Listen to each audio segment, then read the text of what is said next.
जय Hind everyone. So we continue the current affair series. हम start करेंगे 16 मई 2026 से द वेरी फर्स्ट न्यूज़ की जो नॉर्वे है वो होस्ट कर रहा है इंडिया नॉर्डिक समिट 2026 की, जो कि थर्ड समिट होने वाली है। कहाँ कर रहा है? ऑस्लो, जो कि नॉर्वे की कैपिटल है। हम बात करें नॉर्वे कौन से कॉन्टिनेंट के अंदर आता है, तो यूरोप के अंदर आता है। और हमारे यहाँ से किसने अटेंड करा है? तो our honourable prime minister Narendra Modi. इसके हिसाब से नॉर्डिक नेशंस जो होते हैं वो इंपॉर्टेंट हो जाते हैं। इसके अंदर कौन कौन आते हैं? That is Norway, Sweden, Finland, Denmark and Iceland. ये कुछ इस तरह से देखने को मिलते हैं। That is Norway, Sweden, Finland, Denmark और आइसलैंड ऊपर की तरफ। ठीक है। होस्ट किसने करा है? तो Norwegian prime minister PM Jonas Gahr Store. कौन अपॉइंट हुए हैं सीएम ऑफ केरला? तो दैट इज़ वीडी सतीशन। नेक्स्ट अपन बात करें कौन अपॉइंट हुए हैं new head coach of the Indian juniors men hockey team? That is Frederik Soyez. Frederik Soyez जो है हेड कोच बने हैं इंडिया जूनियर्स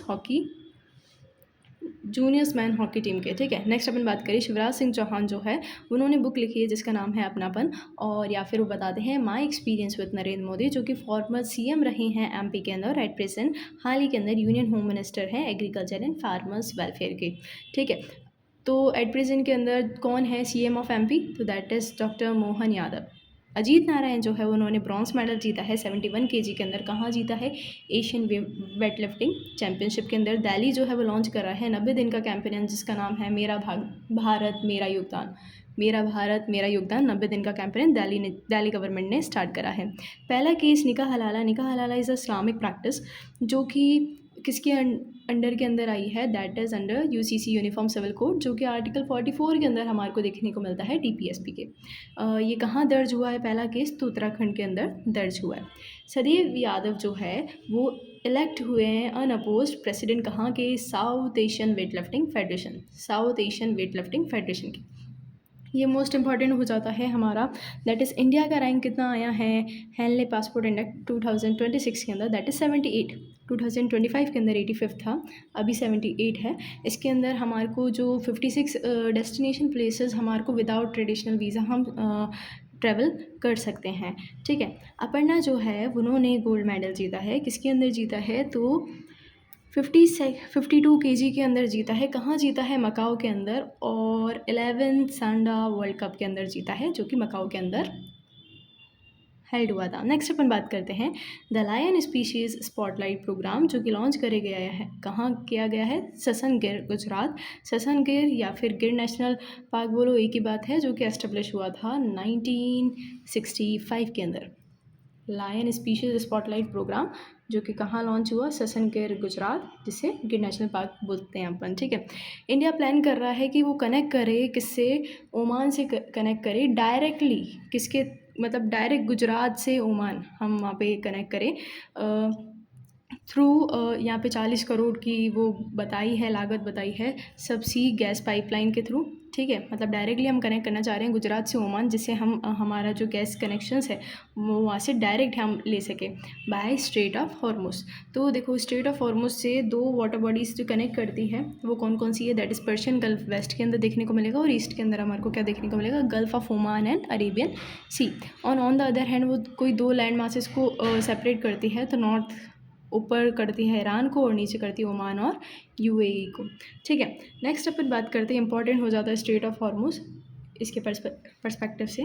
नेक्स्ट अपन देखते हैं 17th foreign office consultations between India and Uzbekistan कहाँ देखने को मिला है? कहाँ हेल्ड हुआ है? तो न्यू दिल्ली के अंदर हेल्ड हुआ है। 17th फॉरेन ऑफिस कंसल्टेशन कहाँ किसके बीच में हुआ है? India Uzbekistan. कहाँ हुआ है? न्यू दिल्ली के अंदर हुआ है।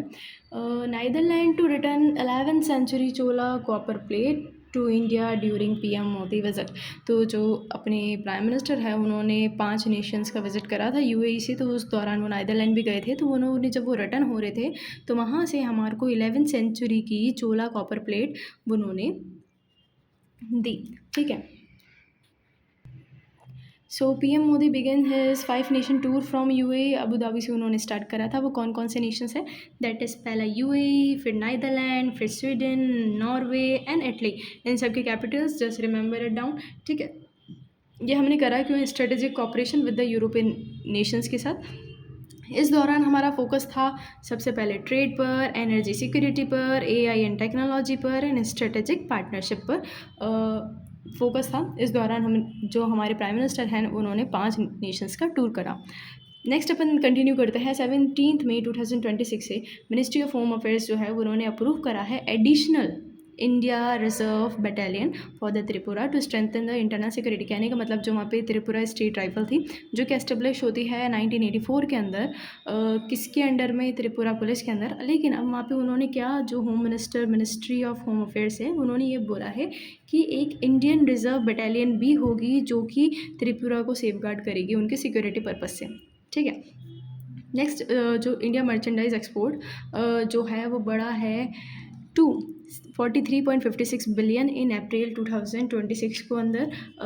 किसके बावजूद, जब ग्लोबल ट्रेड डिसरप्शन हो रहा है link with west Asia crisis की वजह होने के कारण भी हमने इतना मर्चेंडाइज एक्सपोर्ट करा है, दैट इज़ 43.56 बिलियन। ठीक है, अप्रैल 2026 के अंदर।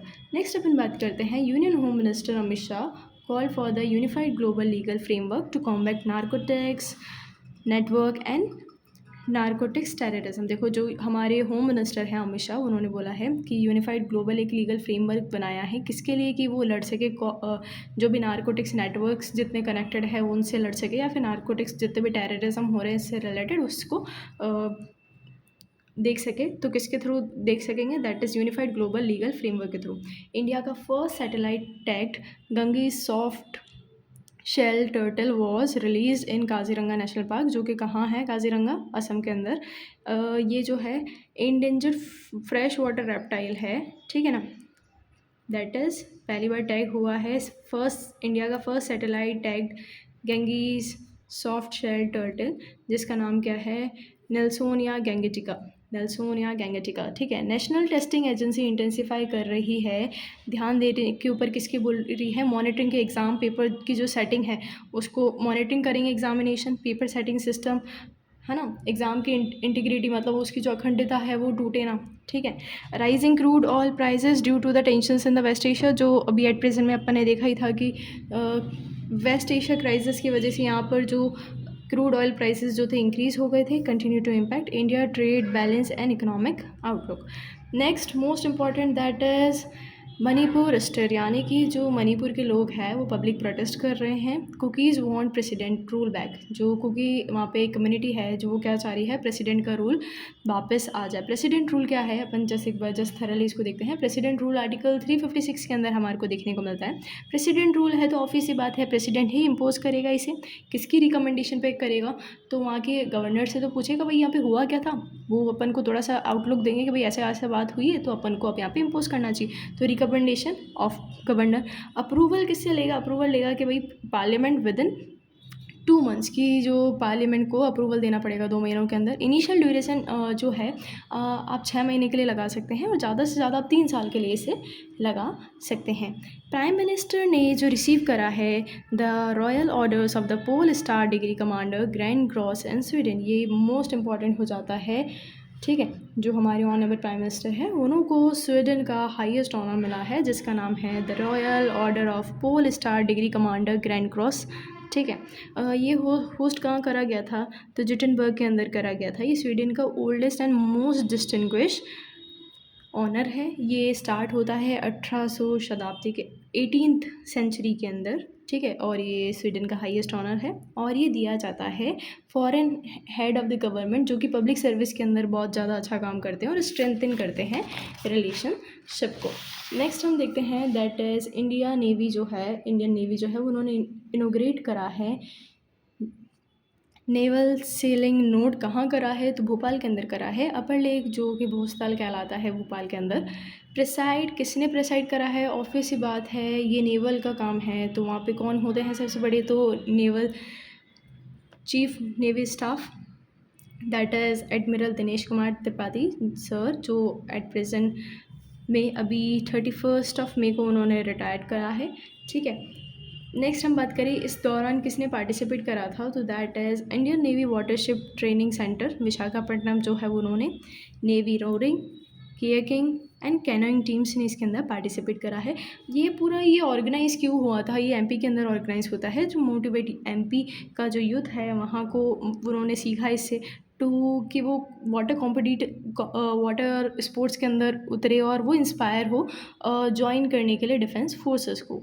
नेक्स्ट हम बात करें union railway minister Shri Ashwini Vaishnaw बताते हैं flags off Bengaluru Mumbai express train जो स्ट्रेंथ करेगी किसके बीच में, कर्नाटका एंड महाराष्ट्र को जोड़ने का काम करेगी। ठीक है, इसके अंदर कर्नाटका एंड महाराष्ट्र को वो जोड़ेंगे, ठीक है ना। बेंगलुरु मुंबई एक्सप्रेस ट्रेन जो होगी, बेंगलुरु मुंबई वंदे भारत स्लीपर्स जो देखने को मिलेगी बहुत जल्द हमारे को। नेक्स्ट अपन बात करते हैं ordinance increase number of supreme court जजेस कितना हो चुका है, 37 हो चुका है। ये अपन रिसेंट देख के आए हैं, जस्ट लुक एट डाउन कि इसके बारे में कुछ इंपॉर्टेंट चीज़ें, दैट इज़ आर्टिकल 124(1) जो है वही बताता है कि ओरिजिनली जो सुप्रीम कोर्ट है उसके अंदर अपन को एक CJI रख सकते हैं और 7 से ज़्यादा जजेस नहीं होने चाहिए जब तक प्रेसिडेंट प्रेसाइड नहीं करते कि भाई ज़्यादा नंबर हो या फिर इसका नंबर बढ़ा हो, ठीक है। फिर क्या होता है, आर्टिकल 123 के तहत ये जो प्रेसिडेंट का पावर है ये, ठीक है, लेजिस्लेटिव पावर है ये उनकी ऑर्डिनेंस की, दैट इज़ 1 2 3, ठीक है। इसके अंदर क्या होता है कि इफ़ बोथ हाउसेस और any of the house is not present, मतलब कोई दोनों हाउसेस नहीं है तो प्रेसिडेंट संभालता है, ठीक है। तो ऐसे ही इस दौरान क्या होता है कि जो both houses need to pass this ordinance, की मतलब इसके अंदर है कि जो दोनों हाउसेस हैं उनको पास करना पड़ेगा ऑर्डिनेंस कितने 6 वीक्स के अंदर उसे पास करना पड़ेगा।